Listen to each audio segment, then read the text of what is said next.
At Anurag University, be everyone you dream to be.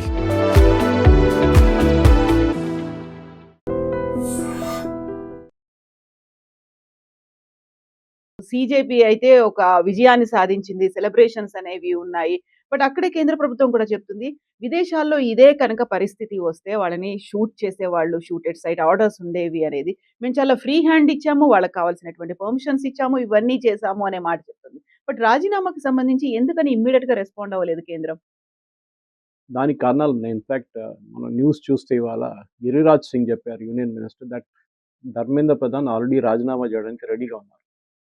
And ఇప్పుడు latest demand ఏంటంటే సీజీపీది రాజీనామా చేసిన ధర్మేంద్ర ప్రధాన్ ఓబీసీ కానీ తీసుకొచ్చిన ప్రహ్లాద్ జోషి ఏమో బ్రాహ్మిన్. హ్మ్. ఎందుకు తీసుకొచ్చారు? బ్రాహ్మిన్‌ని మీరు ఒక ఎడ్యుకేషన్ వాళ్ళకి ఇప్పుడు తెలిసిపోయింది ధర్మేంద్ర ప్రధాన్ బాగుంటే ఆయనే తీసుకురమ్మంటారు ఇప్పుడు కావాలంటే. ఎనీవే ధర్మేంద్ర ప్రధాన్ రాజీనామాతోని మనం కంపారిజన్ కర్ణాటకలో చూడాలి. Madhu Bangarappa education minister. అక్కడ లీక్ అయింది.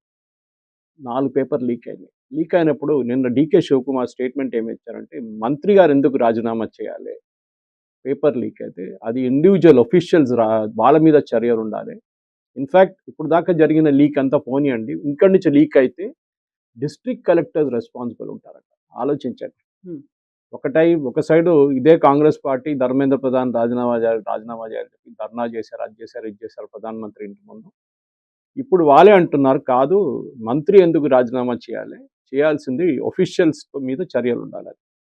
ఎనివే ధర్మేంద్ర ప్రధాన్ రాజీనామా చేశారు. ఆయన రేపు ఐ వోంట్ బి సర్ప్రైజ్ ఆయన ఎందుకంటే ఈజ్ అ మాస్టర్ స్ట్రాటజిస్ట్. పోల్స్లో మీకు తెలిసింది హర్యానాలో గెలుపు, మహారాష్ట్రలో గెలుపు, ఛత్తీస్గఢ్లో గెలుపు, West Bengal and of course Bihar ఈ రాజ్యాలన్నీ and Odisha his home state. Hmm. ఇక్కడ అన్ని ఎలక్షన్ స్ట్రాటజీలో ఒక ముగ్గురులో ఉన్న అమిత్ షా, ధర్మేంద్ర ప్రధాన్ అండ్ భూపేంద్ర యాదవ్ వీళ్ళు ముగ్గురు ఒక ట్రయాంగులర్ ఫోర్స్ అనమాట బీజేపీలో. సో బహుశా రాబోయే ఉత్తరప్రదేశ్ ఎలక్షన్లో ధర్మేంద్ర ప్రధాన్ని కీలకంగా ఒక పొజిషన్ ఇస్తారు. ఎందుకంటే అక్కడ 430 సీట్లు ఉన్నాయి. దానికి పోటీ జరగబోతుంది 2027 ఎలక్షన్. చాలా పెద్ద క్రూషియల్ రోల్ అనేది ఉండబోతుంది. ఆయనకు ఆల్రెడీ క్రూషియల్ రోల్ ఉంది. ఈవెన్ ఆయన మినిస్టర్ ఉన్నప్పుడు కూడా చాలా క్రూషియల్ రోల్ ఆయన పాటించారు. ఇప్పుడు ప్రాబ్లం ఏమొచ్చిందంటే నిన్న రాత్రి ఒక 5 స్టార్ హోటల్లో వీళ్ళు పార్టీ చేశారు డాన్స్ అంతా. అది పెద్ద కాంట్రవర్సీ అయింది. చనిపోయిన వాళ్ళ పేరెంట్స్ అడుగుతున్నారు దీనికైనా మేము మిమ్మల్ని సపోర్ట్ చేసింది 5 స్టార్ హోటల్ వెళ్ళి డాన్స్ చేయడానికి చేశారా? ఇదేనా మీ రియల్ కల్చర్ అని చూపించారు. దాంతోపాటు చాలామంది పిల్లలు మోదీ గారు వ్యతిరేకంగా పోస్ట్ పెట్టిన వాళ్ళని ఢిల్లీ పోలీసు వాళ్ళ పొద్దు నుంచి నోటీస్ ఇష్యూ చేయడం మొదలుపెట్టారు. వాళ్ళ వ్యతిరేకంగా ఉన్న వాళ్ళ సోషల్ మీడియా హ్యాండిల్స్ నుంచి ఆ పోస్ట్ తీసేశారు. ట్విట్టర్ కానివ్వండి, ఇన్స్టాగ్రామ్ కానివ్వండి. ఇప్పుడు చాలామంది ఏడుస్తున్న కేరళలో ఒక ట్రాన్స్జెండర్ ఉంది. ఆమె మోదీ గారు అమ్మగారు మీద ఆరోపణ చేశారు. మోదీ గారు నాన్నగారు చనిపోయిన తర్వాత 4 సంవత్సరాల తర్వాత మోదీ గారు పుట్టారని చెప్పేసి. అట్లాంటి ఆరోపణలు ఎప్పుడు చేయకూడదు. ఇప్పుడు ఆమె ఏడుచుకుంటా నన్ను థ్రెటన్ చేస్తున్నారు, నన్ను కొడతా అంటున్నారు, చంపేస్తా అంటున్నారు అని చెప్పి ఏడుస్తున్నారు. నేను ఆ రోజే చెప్పాను మీకు గుర్తుంటుంది. ఇదన్నీ చేసేటప్పుడు బాగుంటుంది. ఈ కాక్రోచ్ వాళ్ళు గీక్రోచ్ వాళ్ళు అందరూ ఉంటారు. కానీ ఏ రోజు అజిటేషన్ అయిపోతుందో వీళ్ళొక్కరు కూడా కనిపించరు. అది మనం ఢిల్లీలో జామియా మిలియా ప్రొటెస్ట్లో చూసాం. జాదవ్పూర్ యూనివర్సిటీలో చూసాం వెస్ట్ బెంగాల్.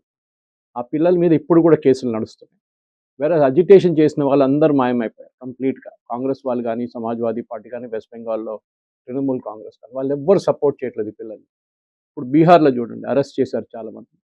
ఈవెన్ ఇప్పుడు సీజేపీ వాళ్ళు చెప్తున్నారు ఎవరెవరు క్రిమినల్ యాక్టివిటీ చేశారో మీరు వాళ్ళ మీద చర్యలు తీసుకోవచ్చు. గవర్నమెంట్ ఏం చెప్పారంటే అష్యూరెన్స్ మేము మీ మీద కేసు విత్డ్రా చేస్తామని.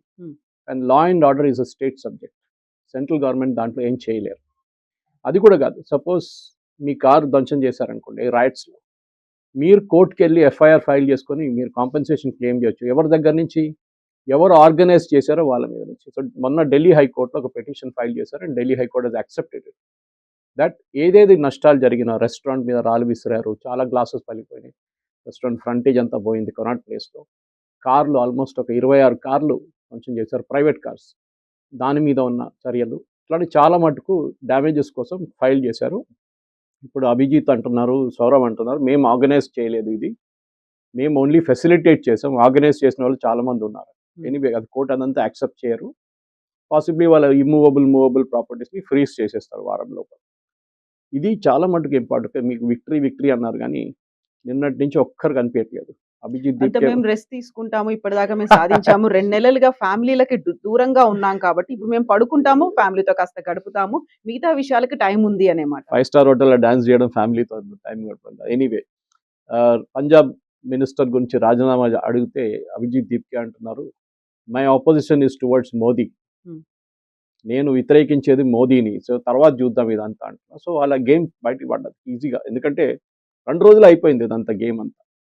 ఇప్పుడు వాళ్ళు కర్ణాటకలో మధు బంగారప్ప ఎవరని చెప్పి ఆనంద రంగనాథన్ గారి పేరుతోని చెప్పేదాకా ఆమ్ ఆద్మీ పార్టీ వాళ్ళకి అక్కడ ఉన్న ఎడ్యుకేషన్ మినిస్టర్ పేరే తెలియదు.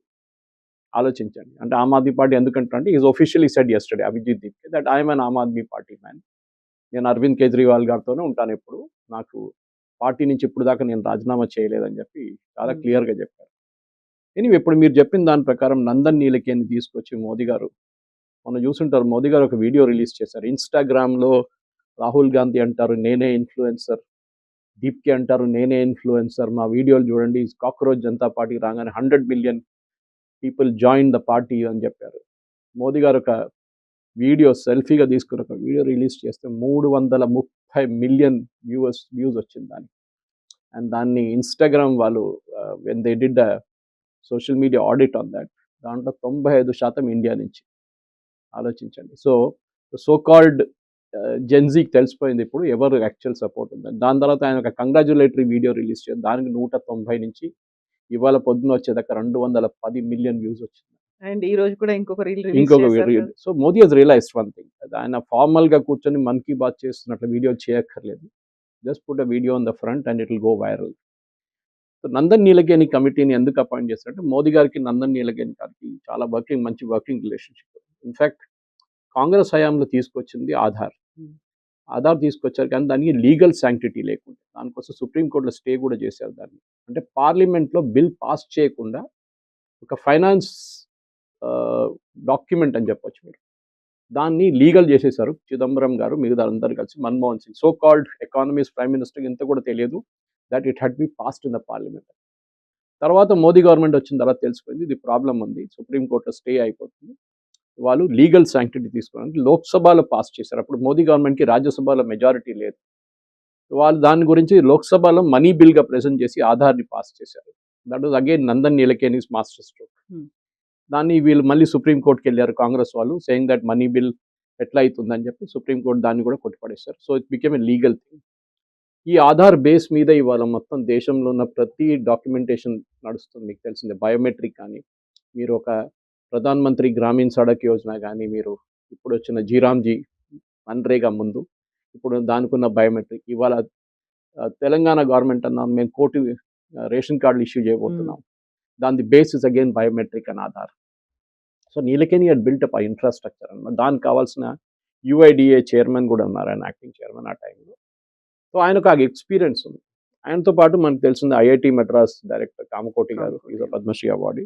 And Yes. ISRO ex chairman Somanath గారు, Tapan Deka former IB chief, and Anita Karwal former education secretary and logistics expert. పేపర్లు ఇక్కడి నుంచి అక్కడ మూవ్ చేయడంలో ఎట్లా చేయాలని చెప్పి ఇచ్చాడు. తాను చాలా మంచి ఎక్స్పర్ట్ అని ఒక లాజిస్టిక్స్ ఎక్స్పర్ట్ మనిషి అమిత్ లాల్ మీనా. దీంట్లో డేకా గారి రోల్ చాలా crucial. Is now N X. అప్పుడు ఆయన ఐబీ చీఫ్ ఉంది పేపర్ లీక్ అయిన టైంలో. అందరు అంటారు ఈ పేపర్ లీక్ అయింది ఇంకెవరో తెలిసింది, ఎవరో విజిల్ బ్లోవర్ చెప్పారు. కాదు, ఐబీ డిటెక్ట్ చేశారు అండ్ ఐబీ గవర్నమెంట్కి ఇన్ఫార్మ్ చేశారు that this paper has been leaked. అప్పుడే దాన్ని ఎగ్జామ్ క్యాన్సిల్ చేయలేకపోయారు, ఎందుకంటే that day morning itself the exam went through. Exam cancel చేస్తే పిల్లలంతా ట్రావెల్ చేస్తున్నారు చాలామంది సిటీస్కి. సో క్యాన్సిల్ చేయకుండా ఎగ్జామ్ నడిపించారు. క్యాన్సిల్ చేస్తే ఇంకా పెద్ద గొడవ అవుతుండే. సో డేకా గారిని కూడా తీసుకున్నారు, ఎందుకంటే ఐబీ ఇన్పుట్ ఉండబోతుంది దీంట్లో చాలా మటుకు. ఇప్పుడు న్యాచురల్లీ 2027కి రాధాకృష్ణన్ కమిషన్ ఇచ్చిన రికమెండేషన్ ఆల్రెడీ వీళ్ళ దగ్గర ఉంది. That is basically computer based test చేయబోతున్నారు. అది 2026లోనే చేయాలండే. కానీ గవర్నమెంట్ అన్నారు దానికి కావాల్సిన ఇన్ఫ్రాస్ట్రక్చర్ మన దగ్గర లేదు, టెస్టింగ్ సెంటర్స్ లేదు. దాంతోపాటు ఎన్టీఏలో పనిచేసి 47 మందిని పంపించేశారు. They are temporary staff on contract. దాంట్లో 95% మంది కాంట్రాక్ట్లు ఉంటారు.